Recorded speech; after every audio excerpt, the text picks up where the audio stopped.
Welcome to exam विवेचना। तो दोस्तों, जैसा कि आप लोगों को पता है, हम अपने इस चैनल पर डिस्कस कर रहे हैं हिंदी साहित्य के 5000 अति महत्वपूर्ण प्रश्नों की सीरीज़ को। ठीक है, तो इस वीडियो से पहले भी हमने इसके बहुत से पार्ट्स को डिस्कस कर लिया है। अगर अभी तक आपने उन्हें विजिट नहीं करा है तो अभी डिस्क्रिप्शन बॉक्स चेक करिए। जो डिस्क्रिप्शन बॉक्स है वहाँ पर आपको प्लेलिस्ट का लिंक मिल जाएगा। सारे के सारे वीडियोज़ आप उनको देख सकते हैं ताकि आपको प्रश्नों का स्तर पता चलता रहे। साथ में देखिए, डिस्क्रिप्शन बॉक्स में आपको टेलीग्राम और व्हाट्सएप ग्रुप का लिंक भी मिल जाएगा। आप उनके साथ भी जुड़िए, वहाँ पर भी आपको महत्वपूर्ण पीडीएफ इत्यादि सेंड समय समय पर की जाती रहती हैं। ठीक है, बाकी वीडियो अच्छी लगती है तो इसे लाइक, शेयर और चैनल को सब्सक्राइब अवश्य करना है आपने। तो शुरू करते हैं आज के लेक्चर को। देखिएगा, वीडियो को शुरू करने से पहले आपको हमारी टीम के द्वारा जो पीजीटी हिंदी के लिए न्यू बैच बिठाया जा रहा है उसके संबंध में थोड़ी सी जानकारी दे देता हूं।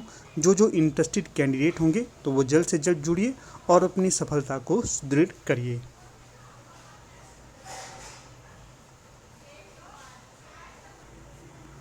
तो देखिएगा, यहाँ है पैम्पलेट एचपी पीजीटी हिंदी से संबंधित। देखिए, जो हमारा न्यू बैच बिठाया जा रहा है ये 15 जुलाई 2023 से शुरू होने वाला है।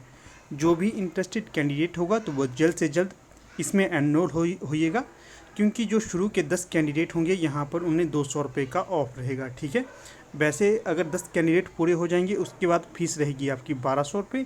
अगर जो शुरू के 10 कैंडिडेट होंगे तो उन्हें 200 ऑफ यहाँ पर रहेगा। ठीक है, तो बहुत से बच्चों की यहाँ पर ऐसी शिकायत रहती है कि फ़ीस किस प्रकार से लेते हैं आप, क्या ये मंथली 1200 रुपये फ़ीस रहेगी या फिर एक साथ ये 1200 रुपये देने पड़ेंगे 3 मंथ का।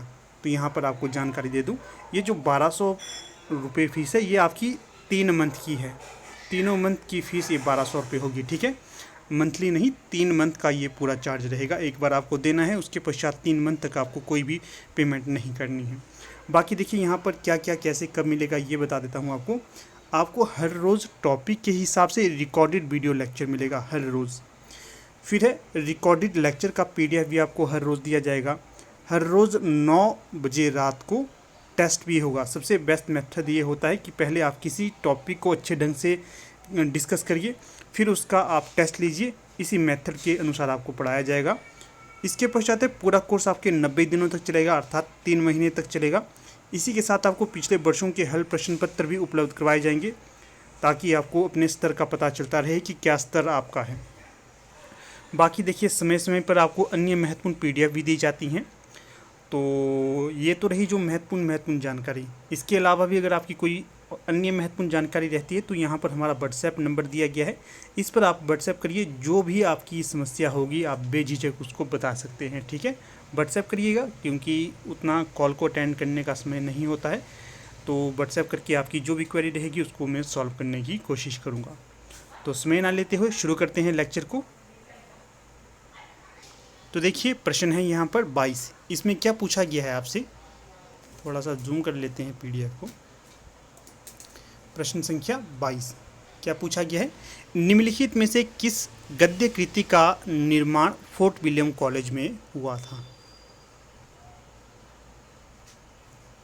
तो यहाँ पर आपके समक्ष 4 विकल्प दिए गए हैं। इनमें जो सही हो जाएगा तो वो हो जाएगा नासिकेतोपाख्यान। जो नासिकेतोपाख्यान है इसका निर्माण हुआ था फोर्ट विलियम कॉलेज में। ठीक है, ध्यान रखना है, फोर्ट विलियम कॉलेज के संबंध में आपको महत्वपूर्ण जानकारी पूछी जाएगी। क्या फोर्ट विलियम कॉलेज कहाँ पर है, तो ये आपके कलकत्ता में है। ठीक है, कलकत्ता में है, ध्यान रखिएगा। थोड़ा सा साउंड। तो फिर देखिए, जो बता रहा था आपको फोर्ट विलियम कॉलेज कहाँ पर है, तो ये आपके कलकत्ता में है। ये प्रश्न बनता है पहला। दूसरा ये है कि फोर्ट विलियम कॉलेज की स्थापना कब हुई थी। 1800 में फोर्ट विलियम कॉलेज की स्थापना हुई थी। किसके द्वारा फोर्ट विलियम कॉलेज की स्थापना की थी, लॉर्ड बेलेजली के द्वारा फोर्ट विलियम कॉलेज की स्थापना की थी। यहाँ पर 2 भाषा मुंशी भी माने जाते हैं। कौन कौन से थे, एक तो सदल मिश्र हो गए जिनकी ये रचना है नासिकेतोपाख्यान, और दूसरे कौन है, दूसरे हो गए आपके लल्लू जी लाल। ये भी ध्यान रखना है। ठीक है, देखिएगा, एक प्रश्न से आपके 5-5 प्रश्न निकलते हैं, ध्यान रखना है इसका। इसके पश्चात है अगला प्रश्न 23। इसमें क्या पूछा गया है, निस्सहाय हिंदू उपन्यास के लेखक हैं। तो बताना है कि जो निस्सहाय हिंदू उपन्यास है इसके लेखक कौन होंगे। तो 4 विकल्प दिए गए हैं, जो इनमें सही होगा तो वो हो जाएगा विकल्प, कौन सा सही होगा, विकल्प बी। राधा कृष्णदास। जो राधा कृष्णदास है इनकी रचना का नाम है निस्सहाय हिंदू, और ये किस विधा की रचना है? उपन्यास विधा की रचना है। अक्सर परीक्षा में बनते हैं ऐसे तथ्य, अगर आपको आते हैं तो आप ठीक कर लेंगे, नहीं आते तो नहीं करेंगे, ध्यान रखना है। फिर देखिएगा कई बार परीक्षा में आपसे बनता है कि जो हिंदी का प्रथम उपन्यास किसे माना जाता है, तो जो परीक्षा गुरु नामक उपन्यास है, परीक्षा गुरु, जो परीक्षा गुरु नामक उपन्यास है इसे हिंदी का प्रथम उपन्यास माना जाता है। समय अगर इससे पूछा जाएगा, समय इसका 1882 है। अगर रचनाकार का नाम पूछा जाए तो लाला श्रीनिवास दास इसके रचनाकार होंगे, लाला श्रीनिवास दास। अगला प्रश्न देखिए 24, निम्नलिखित में से कौन सा नाटक श्रीनिवास दास का नहीं है? देखिए जो लाला श्रीनिवास दास हैं ये मुख्यतः नाटककार के तौर पर जाने जाते हैं, परंतु इन्होंने देखिए जो हिंदी का प्रथम उपन्यास होने का जिसे दर्जा प्राप्त है कि परीक्षा गुरु, उसे भी लिखा था। मुख्यतः ये उपन्यासकार तो नहीं थे पर नाटककार थे। इसी आधार पर इन्होंने कई प्रसिद्ध नाटकों की भी रचना की है, तो वो बताना है कि कौन कौन से इनके नाटक हैं। कौन कौन से नाटक हैं? तो देखिए जो रणधीर प्रेम मोहिनी ये इनका नाटक है। दूसरा कौन सा है? तप्ता समरण, संयोगिता स्वयंवर, ये तीनों इनके नाटक होंगे। परंतु जो महारानी पद्मावती है ये इनका नाटक नहीं हुआ, इसका भी ध्यान रखना है। इसके पश्चात अगले प्रश्न की ओर रुख करते हैं। प्रश्न संख्या 25, इसमें क्या पूछा गया है? लाला लक्ष्मण सिंह, राजा लक्ष्मण सिंह ने अभिज्ञान शकुंतलम का अनुवाद कब किया था? 4 विकल्प दिए गए हैं, जो सही होगा तो वो होगा विकल्प ए। जो 1863 ईस्वी है, इस समय राजा लक्ष्मण सिंह ने अभिज्ञान शकुंतलम का अनुवाद किया था। अगर प्रश्न आपसे ये पूछा जाएगा कि जो अभिज्ञान शकुंतलम है ये मूलतः किसकी रचना है, तो जो कालिदास हैं इनकी रचना मानी जाती है अभिज्ञान शकुंतलम। इसे संस्कृत में लिखा गया था सर्वप्रथम, संस्कृत में, परंतु जो राजा लक्ष्मण सिंह हैं इनके द्वारा इसे अनुदित किया गया था 1863 में। फिर ये भी प्रश्न पूछा जाता है कि जो राजा लक्ष्मण सिंह थे ये किस बोली के पक्षधर में थे, तो ये खड़ी बोली हिंदी के पक्षधर में थे। अगला प्रश्न आता है 26, क्या पूछा गया है इसमें? निम्नलिखित में से भारतेंदु का कौन सा नाटक प्रबोध चंद्रोदय की प्रतीकात्मक शैली से प्रभावित है? प्रश्न को फिर से पढ़ेंगे। निम्नलिखित में से भारतेंदु का कौन सा नाटक प्रबोध चंद्रोदय की प्रतीकात्मक शैली से प्रभावित है? तो 4 विकल्प दिए गए हैं, इनमें से सही का चयन करना है। तो सही विकल्प हो जाएगा जो यहाँ पर, तो वो हो जाएगा आपका विकल्प सी, भारत दूरदशा। सही विकल्प हो गया आपका भारत दूरदशा। अगर आपसे ये प्रश्न बनता है कि जो भारत दूरदशा है ये किसकी रचना है, तो किसकी रचना होगी भारत दूरदशा? तो ये हो जाएगी भारतेंदु की। भारतेंदु का नाटक है ये भारत दूरदशा, परीक्षा में बनता है ये प्रश्न, ठीक है। और इस किससे ये प्रभावित होगा? तो प्रबोध चंद्रोदय इस नाटक से ये प्रभावित होगा। अंधेर नगरी, विशेष्य विष्मौषधम, वैदिकी हिंसा हिंसा न भवति, भारत दूरदशा, ये चारों की चारों किसके नाटक होंगे? भारतेंदु हरिश्चंद्र के। जो भारतेंदु हरिश्चंद्र है ये हिंदी साहित्य के पितामह के तौर पर भी जाने जाते हैं, ये भी ध्यान रखना है आपने। अगला प्रश्न देखिए 27, बालकृष्ण भट्ट किसके संपादन कर्म से जुड़े थे? जो बालकृष्ण भट्ट हैं ये कौन सी ऐसी पत्रिका थी जिसके संपादन से जुड़े हुए थे? ये 4 यहाँ पर विकल्प दिए गए हैं, इनमें जो सही होगा उसका चयन करना है। तो सही विकल्प हो जाएगा विकल्प डी, जो हिंदी प्रति पत्रिका है इससे ये जुड़े हुए थे, ठीक है। इस पत्रिका का संपादन इनके द्वारा किया गया था, काफ़ी महत्वपूर्ण है ये पत्रिका। इसके पश्चात देखिए पूछा जाता है सरस्वती पत्रिका ये कैसी पत्रिका है, कब से इसका प्रकाशन वर्ष माना जाता है? जो सरस्वती पत्रिका है ये हिंदी साहित्य में एक नया मोड़ खड़ा करती है।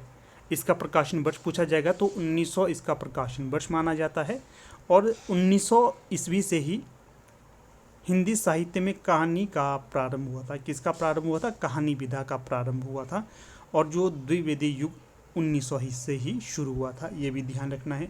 कवि वचन सुधा किसकी पत्रिका है? कवि वचन सुधा होगी आपकी भारतेंदु हरिश्चंद्र की पत्रिका। ब्राह्मण किसकी पत्रिका है? तो ये हो जाएगी आपकी प्रताप नारायण मिश्र की पत्रिका। अगला प्रश्न 28, निम्नलिखित में से कौन सी रचना कृष्ण कथा पर आधारित नहीं है? कृष्ण कथा पर आधारित रचना कौन सी नहीं होगी, ये बतलाना है। तो जो 28 का सही विकल्प हो जाएगा दोस्तों, तो ये हो जाएगा अग्निलीक। जो अग्निलीक है ये कृष्ण कथा पर आधारित रचना नहीं है। बाकी प्रिय प्रवास, भ्रमरदूत, अंधा युग, ये तीनों ही कृष्ण कथा पर आधारित रचना होंगी। अगला प्रश्न है 29, शिव शंभू के चिट्ठे के निबंधकार कौन है? पहले तो ध्यान रखना है कि जो शिव शंभू के चिट्ठे हैं ये निबंध विधा की रचना है। दूसरा प्रश्न ये बनेगा कौन इसके रचनाकार हैं? तो यहाँ पर सही विकल्प हो जाएगा बाल मुकुंद गुप्त, ये इसके रचनाकार होंगे, इस निबंध संग्रह के शिव शंभू के चिट्ठे। इस रचना के माध्यम से बाल मुकुंद गुप्त के द्वारा अंग्रेज़ों की शासन प्रणाली पर सवाल उठाए गए थे, किस तरह वो सामान्य लोगों का शोषण करते थे, ये बतलाया गया है।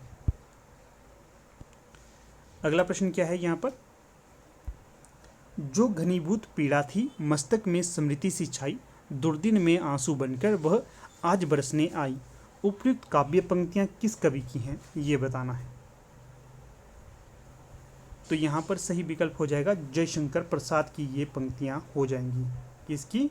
जयशंकर प्रसाद की। 30 का सही विकल्प यहाँ पर बी हो जाएगा। बी नहीं, सी होगा, जयशंकर प्रसाद। यहाँ से आपका ये भी प्रश्न बनता है कि जो जयशंकर प्रसाद है इनका जन्म कब का माना जाता है? 1889 इनका जन्म काल माना जाता है जयशंकर प्रसाद का। छायावाद के प्रवर्तक के तौर पर ये जाने जाते हैं, नाटक सम्राट के तौर पर ये जाने जाते हैं, उपन्यासों की रचना इनके द्वारा की गई है, कहानी की रचना इनके द्वारा की गई। हर एक क्षेत्र में जयशंकर प्रसाद ने महत्वपूर्ण भूमिका अदा की थी। कई बार ये भी प्रश्न पूछा जाता है कि सुंगनी साहू के तौर पर कौन जाने जाते हैं? तो जयशंकर प्रसाद ही सुंगनी साहू के तौर पर जाने जाते हैं।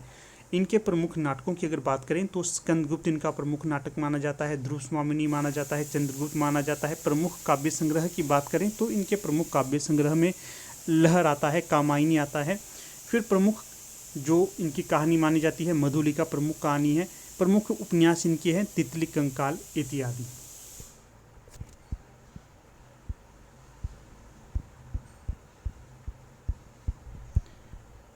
फिर अगला प्रश्न है 31, क्या पूछा गया है इसमें, धिक धाय तुम यो अनाहुत, धो दिया श्रेष्ठ कुल धर्म दूत, राम के नहीं काम के सुत कहलाए। फिर से देखिए पंक्ति काफ़ी महत्वपूर्ण है। धिक धाय तुम यो अनाहुत, धो दिया श्रेष्ठ कुल धर्म दूत, राम के नहीं काम के सुत कहलाए। उपयुक्त काव्य पंक्तियों का संबंध किस काव्य से है, बताना है। 4 विकल्प यहाँ पर दिए गए हैं, इनमें जो सही होगा तो वो बतलाना है। तो जो सही विकल्प यहाँ पर हो जाएगा तो वो हो जाएगा आपका, ये जो काव्य पंक्ति संबंधित होगी तुलसीदास नामक कृति से संबंधित होगी। प्रश्न बन सकता है तुलसीदास नामक कृति किसकी है? तो ये हो जाएगी आपकी निराला की रचना। निराला के द्वारा इस काव्य संग्रह को लिखा गया था और जो प्रस्तुत पंक्तियां हैं ये तुलसीदास से ली गई हैं, ध्यान रखना है। जो निराला है ये भी छायावाद के प्रमुख कवियों के तौर पर जाने जाते हैं। जैसा कि आप लोगों को पता ही होगा छायावाद के 4 आधार स्तंभ थे, तो वो कौन कौन से थे तो ये बतलाइएगा आप, आपके लिए प्रश्न छोड़ रहा हूँ। बाकी तुलसीदास और राम की शक्ति पूजा ये दोनों ही निराला की कृति हो जाएगी, इसका भी ध्यान रखना है। अगला प्रश्न यहाँ पर देखिए 32, इसमें आपसे पूछा गया है कविता 2 शब्दों के बीच की नीरवता में रहती है, काव्य भाषा के संबंध में उपयुक्त मत किसका है? तो प्रस्तुत कथन जो हो जाएगा तो वो हो जाएगा अज्ञेय का। अज्ञेय कहते हैं कि कविता 2 शब्दों के बीच की नीरवता में रहती है, काव्य भाषा के संबंध में ये कथन अज्ञेय का हो जाएगा। जो अज्ञेय हैं ये प्रयोगवाद के प्रवर्तक माने जाते हैं, ध्यान रखना है। 1911 में अज्ञे का जन्म हुआ था। इनके जो प्रमुख उपन्यास माने जाते हैं तो कौन सा है ये? शेखर एक जीवनी इनका प्रमुख उपन्यास है। फिर इनके द्वारा जो प्रयोगवाद की स्थापना की थी, तार सप्तक की स्थापना भी अज्ञे के द्वारा ही की गई थी। अगला प्रश्न देखिएगा यहाँ पर 33। अनंत देवी प्रसाद के किस नाटक की पात्र है? जो अनंत देवी है ये प्रसाद के किस नाटक की पात्र है ये बतलाना है। अभी मैंने पीछे आपसे डिस्कस किया था ना कि जो प्रसाद के द्वारा कई नाटक भी लिखे गए हैं। तो राजश्री, ध्रुव स्वामिनी, स्कंदगुप्त, विशाखी, चारों के चारों नाटक किसके हैं? जयशंकर प्रसाद के हैं। तो जो अनंत देवी होगी तो ये होगी आपकी स्कंदगुप्त नामक जो नाटक है इसकी पात्र होगी अनंत देवी। ध्यान रखना है, अगर परीक्षा में पूछा जाए तो आप एकदम से सही कर देंगे इसको।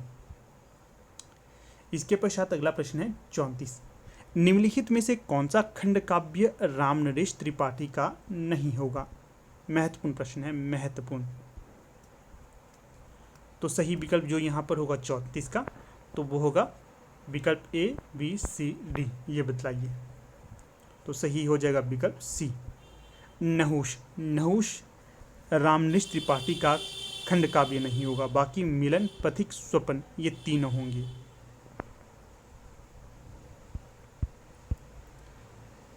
बाकी देखिए, अगर आप लोगों को हर एक लेक्चर का PDF चाहिए तो आप हमारे पेड टेलीग्राम ग्रुप के साथ जुड़ सकते हैं। वहाँ पर आपको हर एक लेक्चर का PDF मिला जाता है विद उत्तर। जैसे हर एक लेक्चर के जो इस तरह से होते हैं ना, इसके आपको उत्तर लगे हुए मिलेंगे हर एक लेक्चर के। तो आप हमारे पेड टेलीग्राम ग्रुप के साथ जुड़ सकते हैं। सारी की साथ ही महत्वपूर्ण PDF आपको वहाँ पर दी जाती है। बस आपको एक बार मेंबरशिप लेनी पड़ती है, उसके पश्चात आपको कोई चार्ज नहीं देना पड़ता। अगर इसके संबंध में आपको जानकारी चाहिए तो जो मेरा व्हाट्सएप नंबर है उसमें आप टेलीग्राम ग्रुप पेड इस तरह से कुछ मैसेज करिए, मैं आपको उसकी जानकारी दे दूँगा। तो अगला प्रश्न क्या है यहाँ पर? अगला प्रश्न पूछा गया है, मुन्नी मोबाइल किसका उपन्यास है? मुन्नी मोबाइल किसका उपन्यास है ये बतलाना है। तो जो प्रदीप सौरभ है इनका उपन्यास हो जाएगा मुन्नी मोबाइल। ध्यान रखना है। अगला प्रश्न है यहाँ पर 36। पिंजरे में मैना किसकी आत्मकथा है? पिंजरे में मैना किसकी आत्मकथा है? तो जो 36 का सही विकल्प हो जाएगा तो ये हो जाएगा चंद्र किरण सोनरिक्शा। सोनरिक्शा इनकी ये आत्मकथा हो जाएगी। देखिए नाम यहाँ पर आता है आत्मकथा का। पहला प्रश्न तो यहीं से ये स्थापित हो गया कि पिंजरे में मैना ये किसकी आत्मकथा होगी? चंद्र किरण सोनरिक्शा की। दूसरा प्रश्न आपसे ये प्रश्न बन सकता है कि जो जूठन नामक आत्मकथा किससे संबंधित होगी? तो ये दलितों की जो विमर्श है उससे संबंधित ये आत्मकथा मानी जाती है। पूछा जाएगा किसकी आत्मकथा है, तो ये ओम प्रकाश वाल्मीकि की आत्मकथा होगी। अगला प्रश्न आपसे ये बनेगा, मूर्धहिया किस विधा की रचना है? तो मूर्धहिया भी ये आत्मकथा विधा की रचना मानी जाती है। किसकी आत्मकथा होगी? तो डॉक्टर तुलसीराम की ये आत्मकथा होगी। इसका भी ध्यान रखना है। ये 2-4 तथ्य मैंने यहाँ पर आपको महत्वपूर्ण बता दिए। फिर अगला प्रश्न देखिए 37। मंगल का विधान करने वाले 2 भाव हैं। मंगल का विधान करने वाले 2 भाव हैं, ये कथन किसका होगा? तो सही विकल्प यहाँ पर हो जाएगा आचार्य रामचंद्र शुक्ल मानते हैं कि मंगल का विधान करने वाले 2 भाव हैं, ये इनका कथन होगा। नाम यहाँ पर आता है आचार्य रामचंद्र शुक्ल का। इनके संबंध में महत्वपूर्ण तथ्य देखिए, जो आलोचना के क्षेत्र में या फिर निबंध के क्षेत्र में सम्राट माने जाते हैं तो वो यही हैं। कौन है? आचार्य रामचंद्र शुक्ल। आलोचना और निबंध में इन्होंने ऐसी क्रांति ला दी जैसे कि आपकी उपन्यास और कहानी में जो अपने प्रेमचंद थे उन्होंने लाई थी। जैसे कि नाटक में जयशंकर प्रसाद ने क्रांति लाई, उसी प्रकार से निबंध और उपन्यास में रामचंद्र शुक्ल के द्वारा क्रांति लाई थी और इन्हें निबंध और आलोचना का सम्राट कहा जाता है। इनके संबंध में और भी तथ्य देखते हैं। इनके द्वारा हिंदी साहित्य का इतिहास 1929 में लिखा गया था। फिर देखिए काफ़ी महत्वपूर्ण ये है, चिंतामणि नामक जो कृति है वो भी इन्हीं के द्वारा लिखी गई थी। ठीक है, ये भी ध्यान रखना है। अगला प्रश्न देखिए 38। इसमें क्या पूछा गया है, आलोचना का विषय कवि नहीं कविता है, किसका कथन होगा ये। आलोचना का विषय कवि नहीं कविता है, किसका कथन होगा। तो यहाँ पर सही विकल्प हो जाएगा आपका टी.एस. इलियट का ये कथन होगा। T S. Eliot, Dryden, T S. Eliot, Croce, Longinus, ये सारे के सारे पाश्चात्य काव्यशास्त्र के प्रमुख विद्वानों के तौर पर जाने जाते हैं। जो टी.एस. इलियट हैं, इनके द्वारा जो पाश्चात्य काव्य क्षेत्र में नई समीक्षा का प्रवर्तन किया गया था, ये भी ध्यान रखना है आपने।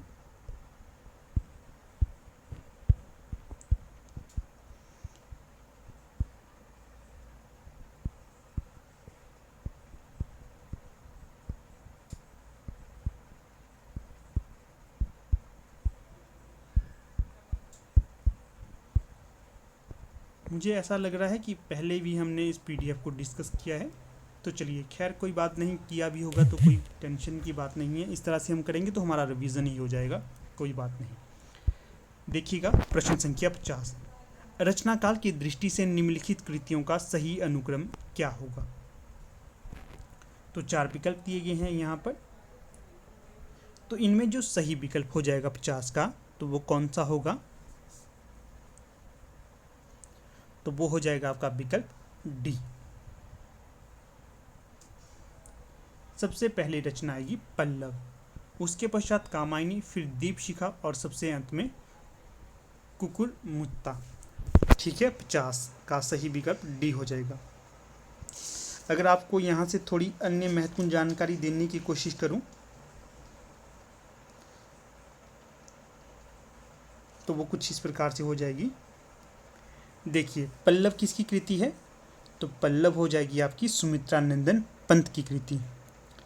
फिर प्रश्न बने कामायनी किसकी कृति है, कामायनी हो जाएगी आपकी जयशंकर प्रसाद की कृति। फिर अगर आपसे ये प्रश्न पूछा जाएगा कि दीपशिखा किसकी रचना है, तो दीपशिखा हो जाएगी महादेवी वर्मा की रचना। फिर अंत में जो कुकुरमुत्ता है ये किसकी रचना होगी, कुकुरमुत्ता हो जाएगी दोस्तों किसकी रचना, निराला की रचना, ये जो मैंने आपको पहले ही बता दिया था। फिर अगले प्रश्न की ओर रुख करते हैं 51। यहाँ पर भी रचनाकाल के आधार पर अज्ञेय की प्रमुख रचनाओं को सही अनुक्रम में लगाना है। फिर अगले प्रश्न की ओर रुख करते हैं 51। इसमें भी हमने अज्ञेय जी की जो प्रमुख रचनाएं हैं उनको क्रम के हिसाब से लगाना है। तो यहाँ पर जो सही विकल्प हो जाएगा तो वो हो जाएगा विकल्प भी। जो सबसे पहले तो आएगा भगनदूत, फिर हरी घास पर क्षण भर, बाबरा अहेरी, आंगन के पार द्वार, यह सही हो जाएगा क्रम। फिर अगर प्रश्न बने कि जो इनका क्रम क्या है, समय कब कब का है, भगनदूत का माना जाता है 1933। फिर हरी घास पर क्षण भर इसका कितना माना जाता है 1949। बाबरा अहेरी इसका माना जाता है 1954 और आंगन के पार द्वार इसका माना जाता है 1961। तो इस क्रम को याद रखिए, सारी की सारे अज्ञेय की रचनाएं हो जाएंगी। अगला प्रश्न है जीवन काल की दृष्टि से निम्नलिखित रचनाकारों का सही अनुक्रम बताइए। तो यहाँ पर देखिए जो सबसे पहले आएंगे तो वो आएंगे श्रीधर पाठक। श्रीधर पाठक का जन्म कब का है, 1859 का। उसके पश्चात जो दूसरे आएंगे तो वो आएंगे मैथिलीशरण गुप्त, इनका क्या है 1886। इसके पश्चात जो अगला आएगा तो वो आएगा रामधारी सिंह दिनकर, इनका कितना होगा 1908। अगले होंगे सच्चिदानंद हीरानंद बात्स्यायन अज्ञेय, इनका होगा 1911। तो देखिए इसी क्रम में कौन सा आता है, सबसे पहले हमने नाम लिया श्रीधर पाठक का, फिर मैथिलीशरण गुप्त का, फिर दिनकर का, फिर अज्ञेय का। तो सही विकल्प ए ही हो जाएगा यहाँ पर। ठीक है, फिर से कहूँगा हर एक तथ्य को नोट करना है, आपके लिए रिवीजन हेतु काफ़ी महत्वपूर्ण सीरीज है ये। तो प्रश्न संख्या 53, रचनाकाल की दृष्टि से निम्नलिखित कविताओं का सही अनुक्रम बताइए। तो जो सही विकल्प यहाँ पर हो जाएगा 53 का, देख लेते हैं पहले हम रचना को ही देख लेते हैं। जैसे कि जो हमारी रचना आएगी सरोज स्मृति। इसका प्रकाशन वर्ष कब का है?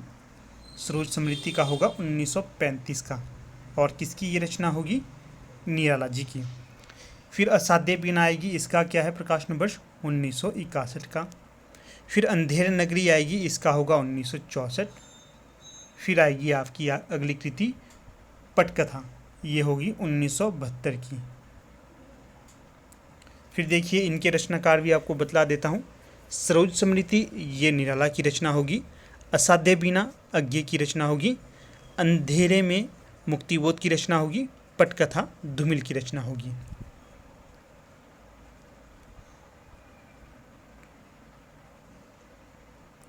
अगला जो प्रश्न यहाँ पर पूछा गया है, रचनाकार की दृष्टि से निम्नलिखित कृतियों का सही अनुक्रम बताइए। तो सही विकल्प कौन सा होगा 54 का? तो देखिए वो हो जाएगा विकल्प बी। युग की गंगा है, इसका प्रकाशन वर्ष क्या है? 1947 है। फिर जो दूसरी कृति आएगी सतरंगे पंखों वाली, 1959। तीसरी कृति हो जाएगी फूल नहीं रंग बोलते हैं, 1965। मिट्टी की बारात, इसका हो जाएगा 1972। ये तो हो जाएगा यहाँ पर इनका प्रकाशन वर्ष। फिर ये प्रश्न बने कि युग की गंगा किसकी कृति है? तो ये हो जाएगी केदारनाथ अग्रवाल की। सतरंगे पंखों वाली ये किसकी कृति होगी? तो ये हो जाएगी नागार्जुन की। फूल नहीं रंग बोलते हैं, ये कृति किसकी हो जाएगी? तो ये हो जाएगी आपकी केदारनाथ अग्रवाल की। अंतिम जो रचना है मिट्टी की बारात, ये किसकी रचना होगी? शिव मंगल सिंह सुमन की ये रचना हो जाएगी। इसका भी ध्यान रखना है, ये भी प्रश्न बन सकता है परीक्षा में। फिर अगला प्रश्न क्या है यहाँ? प्रश्न है 55। ब्राह्मी लिपि के विकास का अनुक्रम बतलाना है। किस प्रकार से ब्राह्मी लिपि का विकास हुआ था? तो यहाँ पर जो सही विकल्प हो जाएगा 55 का, तो वो हो जाएगा आपका विकल्प ए। अब देखते हैं कैसे इसका विकास हुआ था। देखिएगा, सबसे पहले जो लिपि आई तो वो आई आपकी ब्राह्मी लिपि, ठीक है। इसके पश्चात जो अगला माना जाता है इसका रूप, तो वो होगा गुप्त लिपि। ब्राह्मी लिपि की जो उत्तर शैली थी उससे इसका निर्माण हुआ है गुप्त लिपि का। समय अगर पूछाएगा चौथी या पाँचवीं शती इसका समय माना जाता है। इसके पश्चात जो आगे निकलती है गुप्त लिपि से, तो वो निकलती है कुटिल लिपि। कौन सी? कुटिल लिपि। इसका दूसरा नाम सिद्ध मातृका भी है, सिद्ध मातृका। सिद्ध मातृका, रुकिए, सिद्ध मातृका भी इसका दूसरा नाम है। इसके पश्चात जो अंत में आएगी देवनागरी लिपि। देवनागरी लिपि का समय कब से होगा? तो 9वीं शताब्दी से देवनागरी लिपि का समय माना जाता है, ठीक है। तो इसका भी ध्यान रखना है आपने, काफ़ी महत्वपूर्ण होगा ये। तो कुछ इस प्रकार से दोस्तों आज का ये हमारा लेक्चर रहा। देखने के लिए हमने 20-25 प्रश्न किए, परंतु अगर ध्यान से देखेंगे हर एक प्रश्न में आपको 5-5 तथ्य बता रहा था। तो इस प्रकार से आपके ये 50 से भी ज़्यादा प्रश्न बनते हैं, ठीक है। ध्यान से आपने इनको नोट करना है, परीक्षा में आपसे ये प्रश्न बनेंगे ही बनेंगे, ठीक है। तो जाने से पहले आपको फिर से एक अपने जो LT टैट के लिए हमारा पैम्पलेट है उसको दिखा देता हूँ। तो देखिए, यह LT टैट के लिए जो न्यू बैच बिठाया जा रहा है हमारा, तो ये 25 जुलाई 2023 से शुरू होगा। क्या इसको मिलेगा? कब मिलेगा? हर रोज़ आपको टॉपिक के हिसाब से रिकॉर्डेड लेक्चर मिलेंगे। रिकॉर्डेड लेक्चर का PDF आपको रोज़ दिया जाएगा। हर रोज़ आपको 9 बजे इसका टेस्ट दिया जाएगा।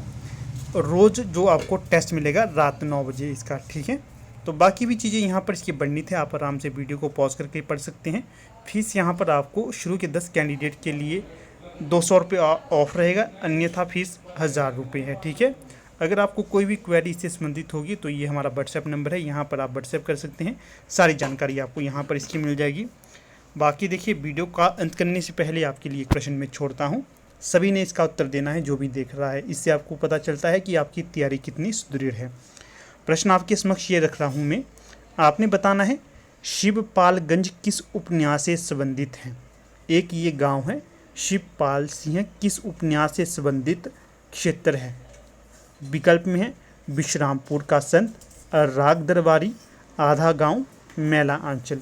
इस प्रश्न का उत्तर आप सभी दीजिएगा, क्या होगा इसका उत्तर? ठीक है, तो चलिए अब यहाँ पर वीडियो का समापन कर लेते हैं। आप लोग वीडियो के अंत तक बने रहे, इसका बहुत बहुत धन्यवाद।